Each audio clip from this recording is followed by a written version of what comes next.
All right, so it happened again. Somebody tried to get into my van, um, trying the doors, um, and I've just moved uh, where I was parked. I cleared that area. I just got out of there completely, even though that's been like my go-to now for the last few weeks, couple, yeah, at least. And if I sound like calm and rational right now, I don't know that I'm really that very calm, but I'm not done processing this. Um, I'm just sort of like I'm trying to process it, and it's like I guess I'm trying to stay calm because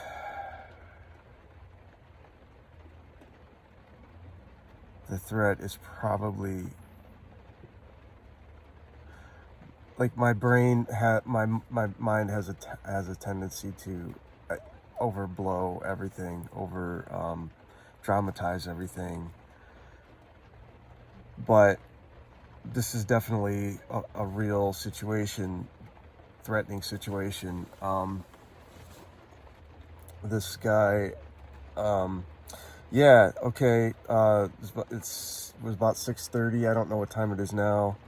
Oh, it's about 7. So this happened. This just happened, and it's weird because I woke up. I was. He must. It must have. He must have tried one of the doors already, because I woke up. I didn't wake up. I didn't think I when I was waking up, I thought I was just waking up. I didn't think I was startled awake. But then I heard it again. He was on the side door, trying to get into the side door. And so I don't know, maybe, unless my spidey sense kicked in somehow and woke me up, and I knew somebody was like about to do something or something like that. I'm guessing I was probably startled awake and I didn't realize it. I was sleeping really hard because I need sleep really badly, and that's kind of why I'm still very much out of it. Um, so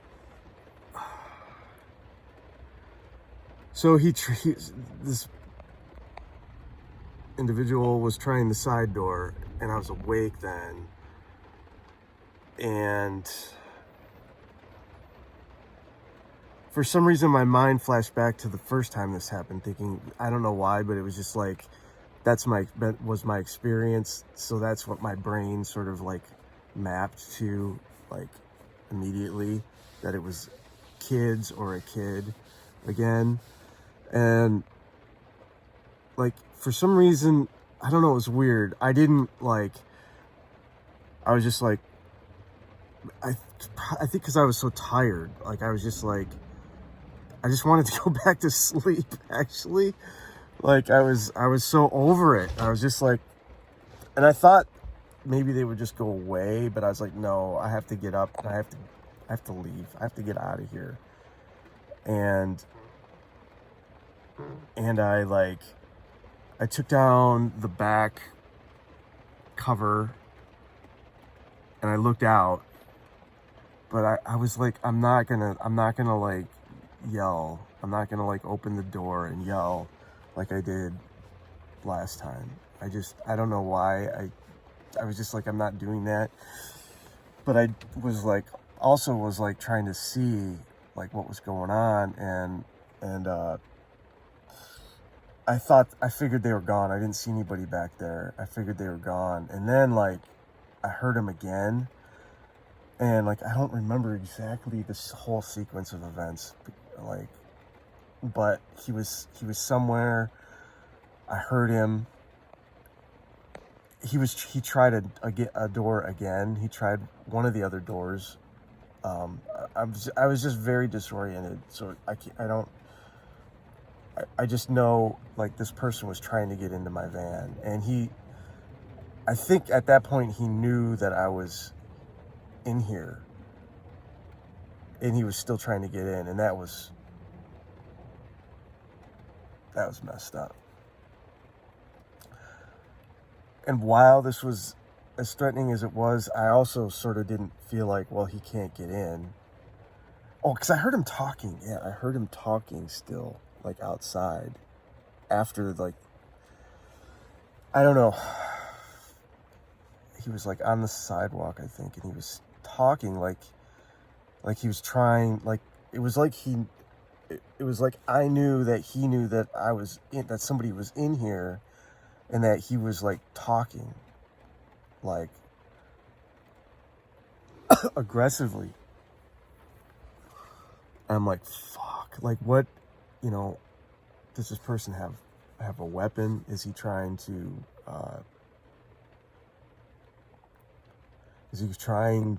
like,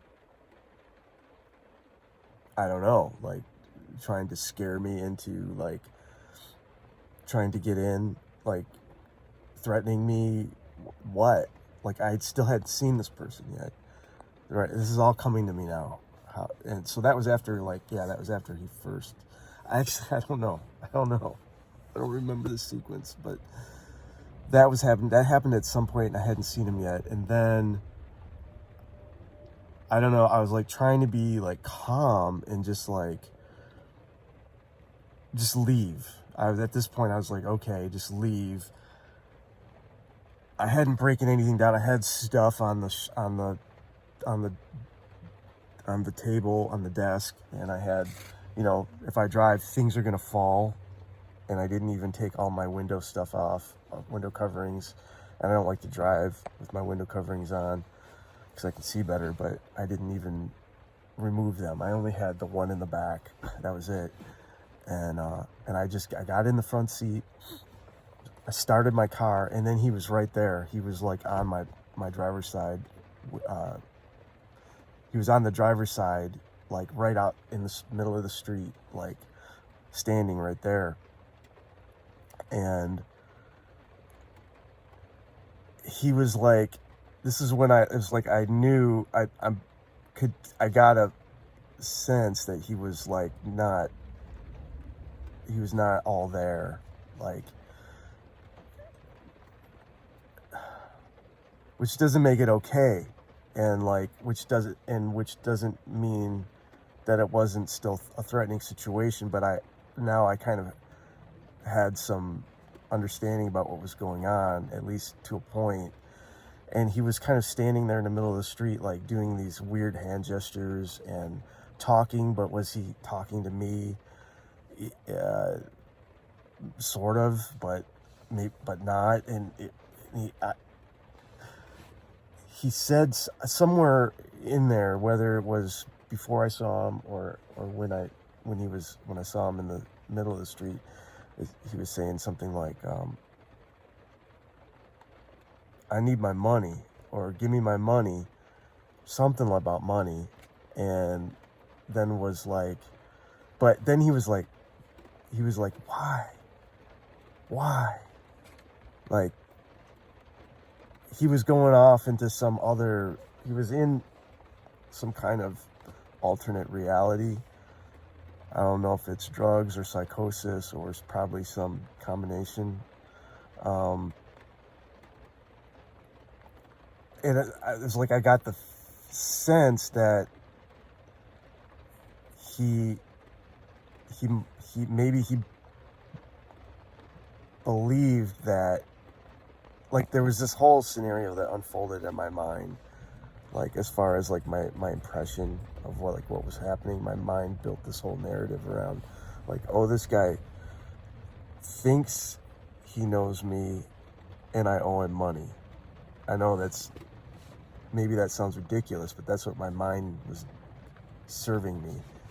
And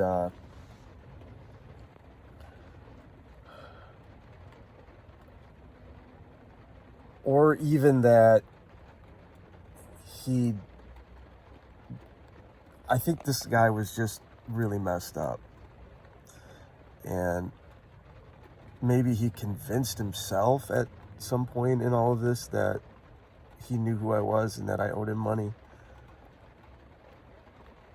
But the fact that he was like standing there asking why, it was like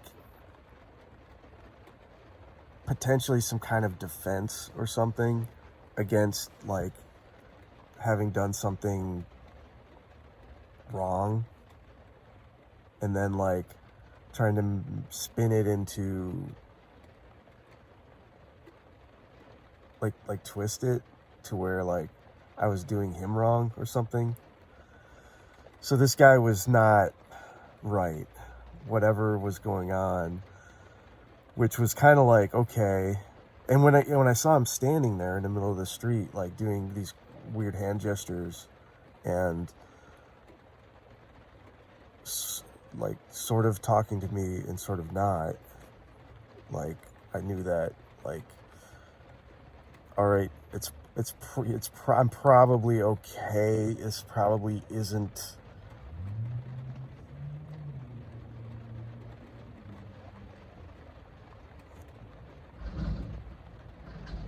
Okay, so I'm still on edge right now, and every little sound, I'm like, I mean, man.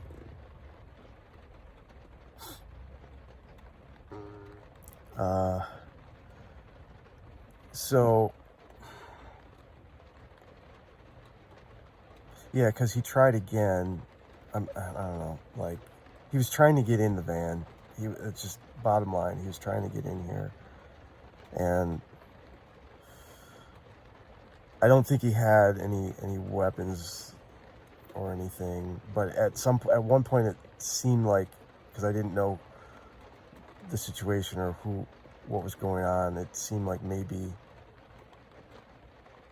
like I just didn't know what was going on. And so I just got in, I just fired up the car.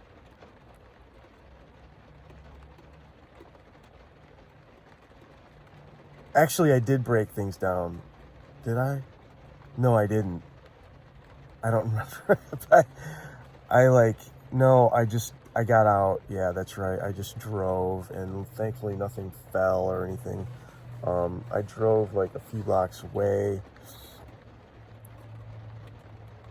to a place that I felt a little bit more safe, where I've stayed. And then I was like, I need to get out of this area completely. I was probably fine in the next spot, but I moved quite a ways away, and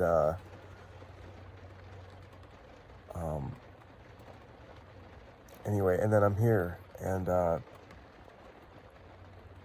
that was super messed up. And this is like the second time it's happened to me, and my mind started like immediately spinning out like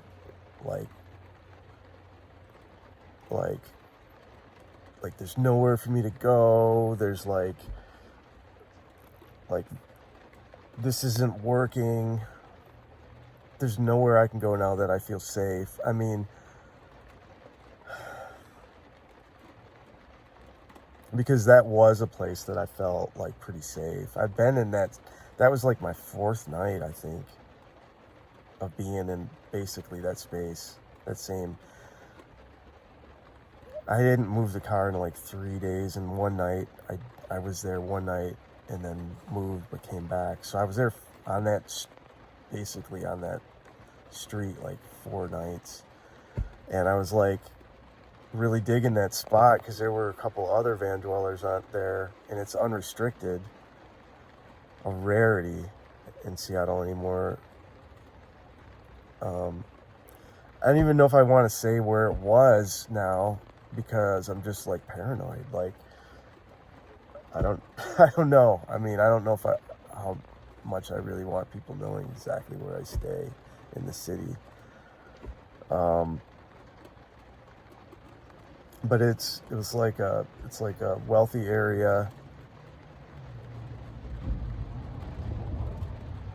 and that's why. And so like, like my brain also, it like, it's it's personal isn't the word, but it feels like taking it personally. Like, it's like it's like I feel, it's like a paranoia where I feel like someone's out to get me, like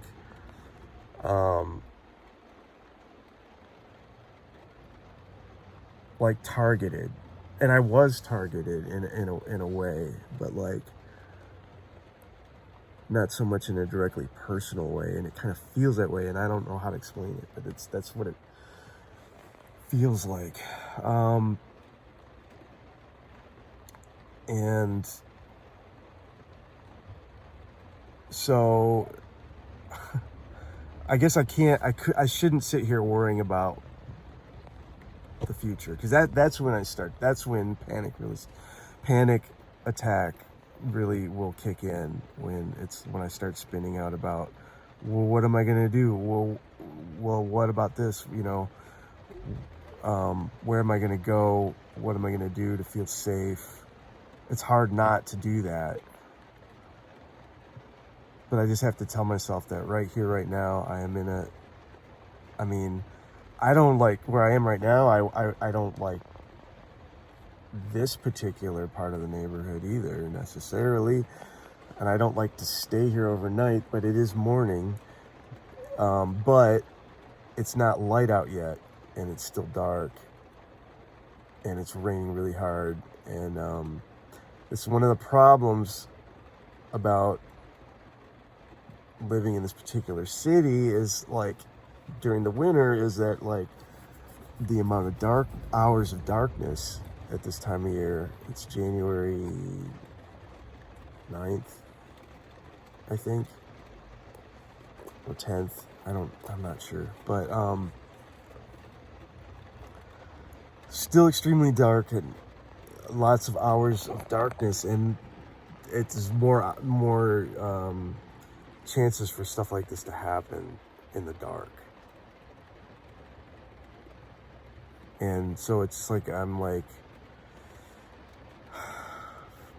I don't know. Like, I don't want to sit here spinning out, but I'm starting to.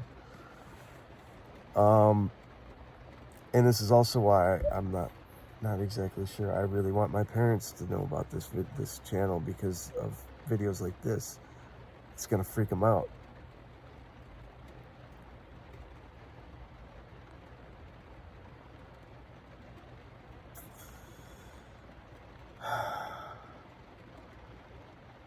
But I'm like,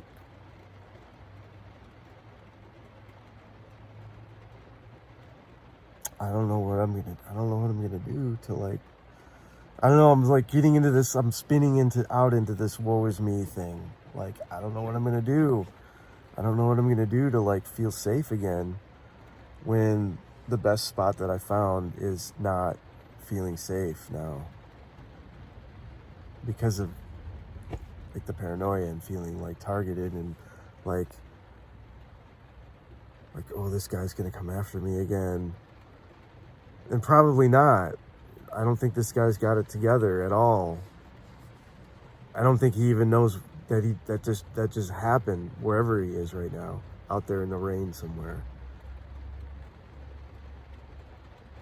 But I don't feel safe in that area now. I don't know that I feel safe anywhere in the city right now, honestly. And I don't know what I'm going to do about that, because I have to work still. I have to be in the city to work, or otherwise it's a very impractical commute, or a commute that I don't really want to have to make. And so I don't know, all of this is feeling huge and overwhelming, and I'm very close to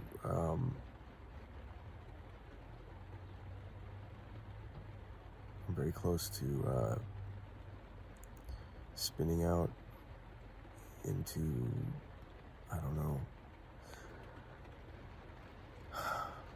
a panic. So I'm going to end this right now because I've hit 20 minutes and that's my limit, kind of for technical reasons. But I'm not done talking about this. So I will see you in the next one.